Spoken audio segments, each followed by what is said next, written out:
നാറ്റോയെയും European യൂണിയനെയും ഉള്ളിൽ നിന്ന് തകർക്കാൻ റഷ്യൻ പ്രസിഡന്റ് വ്ളാദിമിർ പുടിൻ തന്റെ സൈന്യത്തിനും രഹസ്യാന്വേഷണ വിഭാഗത്തിനും നിർദ്ദേശം നൽകിയിട്ടുണ്ട് എന്നാണ് റിപ്പോർട്ട്.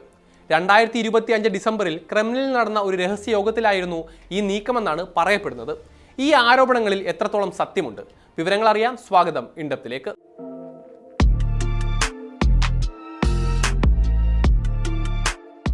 2025 ഡിസംബറിൽ ക്രെംലിനിൽ നടന്ന ഒരു രഹസ്യ യോഗത്തെക്കുറിച്ച് രണ്ട് രാജ്യങ്ങളിലെ രഹസ്യാന്വേഷണ ഉദ്യോഗസ്ഥരിൽ നിന്ന് ലഭിച്ച വിവരങ്ങളുടെ അടിസ്ഥാനത്തിലാണ് ദ ന്യൂയോർക്ക് ടൈംസ് ഈ വാർത്ത പുറത്തുവിട്ടത്. റിപ്പോർട്ട് അനുസരിച്ച് റഷ്യ രണ്ട് രീതിയിലുള്ള തന്ത്രങ്ങളാണ് തയ്യാറാക്കിയിരിക്കുന്നത്. പ്രത്യക്ഷമായി ഒരു യുദ്ധം പ്രഖ്യാപിക്കാതെ ഒരു രാജ്യത്തിൻ്റെയോ സഖ്യത്തിൻ്റെയോ ഐക്യം തകർക്കുന്ന തന്ത്രമാണിത്. നാറ്റോയിലെയും യൂറോപ്യൻ യൂണിയനിലെയും അംഗരാജ്യങ്ങൾക്കിടയിൽ ഭിന്നത ഉണ്ടാക്കുക, അവരുടെ ആഭ്യന്തര രാഷ്ട്രീയത്തിൽ അസ്ഥിരത സൃഷ്ടിക്കുക, ഇവയാണ് ഈ തന്ത്രത്തിന്റെ പ്രധാന ലക്ഷ്യങ്ങൾ. സഖ്യകക്ഷികൾ പരസ്പരം അവിശ്വസിക്കാൻ തുടങ്ങുമ്പോൾ ഈ കൂട്ടായ്മകൾ സ്വയം ദുർബലമാകുമെന്ന് റഷ്യ കണക്ക് കൂട്ടുന്നു. നാറ്റോയുടെ കൂട്ടായ പ്രതിരോധ പ്രതിബദ്ധതകൾ എത്രത്തോളം ശക്തമാണെന്ന് പരീക്ഷിക്കുന്നതിനൊപ്പം മാൾഡോവയെ രാഷ്ട്രീയമായും ഭൗതികമായും അസ്ഥിരപ്പെടുത്താനുള്ള ശ്രമങ്ങളും നടത്തുക എന്നതായിരുന്നു മോസ്കോയുടെ പദ്ധതി. അമേരിക്കൻ രഹസ്യാന്വേഷണ ഏജൻസികളുടെ വിലയിരുത്തൽ പ്രകാരം നാറ്റോയുടെ പ്രതികരണശേഷി പരിശോധിക്കാനുള്ള നീക്കങ്ങൾ ഉടൻ തന്നെ ഉണ്ടായേക്കാം. ഇതിനായി പ്രധാന കമ്പ്യൂട്ടർ ശൃംഖലകൾ ലക്ഷ്യമിട്ടുള്ള ഡിജിറ്റൽ ആക്രമണങ്ങളും നാറ്റോ രാജ്യങ്ങളുടെ തന്ത്രപ്രധാനമായ നിർമ്മാണ മേഖലകളും സേവനങ്ങളും നശിപ്പിക്കാനുള്ള ശ്രമങ്ങളും റഷ്യ ഉപയോഗിച്ചേക്കാൻ സാധ്യതയുണ്ട്. തിരിച്ചറിയാൻ കഴിയാത്ത ആയുധധാരികളായ സംഘങ്ങളെ ഉപയോഗിച്ച് നാറ്റോയുടെ കിഴക്കൻ അതിർത്തികളിൽ അധിനിവേശം വരെ ഉണ്ടായേക്കാമെന്നും US രഹസ്യാന്വേഷണ ഏജൻസികൾ വിലയിരുത്തുന്നുണ്ട്.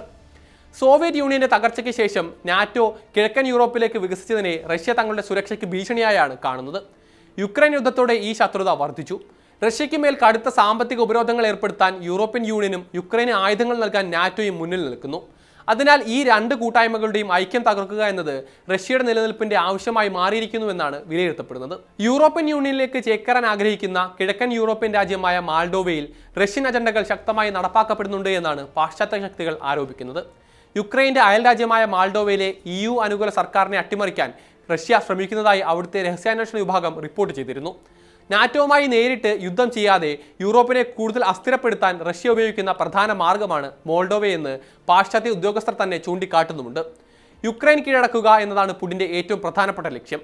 മോൾഡോവയുടെ നിയന്ത്രണം കൈക്കലാക്കുക എന്നത് അദ്ദേഹത്തിന്റെ രണ്ടാമത്തെ ലക്ഷ്യമാണെന്നും പാശ്ചാത്യ രഹസ്യാന്വേഷണ ഉദ്യോഗസ്ഥർ ന്യൂയോർക്ക് ടൈംസിന് നൽകിയ മൊഴിയിൽ പറയുന്നുണ്ട്. റഷ്യയുടെ നിയന്ത്രണത്തിലുള്ള പ്രദേശങ്ങളിൽ നിന്ന് മോൾഡോവയിലേക്ക് നേരിട്ടുള്ള കരപാത നിർമ്മിക്കുന്നതിനായി തെക്കൻ യുക്രൈൻ പിടിച്ചെടുക്കുന്നത് പുടിന്റെ ദീർഘകാല പദ്ധതിയിൽ ഉൾപ്പെടുന്നുണ്ട് എന്നാണ് റിപ്പോർട്ട്. അങ്ങനെ സംഭവിച്ചാൽ യുക്രൈനും നാറ്റോ അംഗമായ റൊമേനിയയ്ക്കും ഇടയിൽ സ്ഥിതി ചെയ്യുന്ന 24 ലക്ഷം മാത്രം ജനസംഖ്യയുള്ള ഈ ചെറിയ രാജ്യം പൂർണ്ണമായും ഒറ്റപ്പെടുകയും വലിയ സുരക്ഷാ ഭീഷണിയിലാവുകയും ചെയ്യും. മോൾഡോവയിലെ വിഘടനവാദ പ്രദേശമായ ട്രാൻസ്നിസ്ട്രിയയിൽ റഷ്യൻ സൈന്യത്തിന്റെ സാന്നിധ്യമുണ്ട്. ഈ സൈനിക താവളം വഴി മോൾഡോവയുടെ തലസ്ഥാനമായ കിഷിനാവിന് തൊട്ടടുത്ത് തന്നെ തങ്ങളുടെ സൈനിക ശക്തി നിലനിർത്താൻ റഷ്യയ്ക്ക് സാധിക്കുന്നുമുണ്ട്.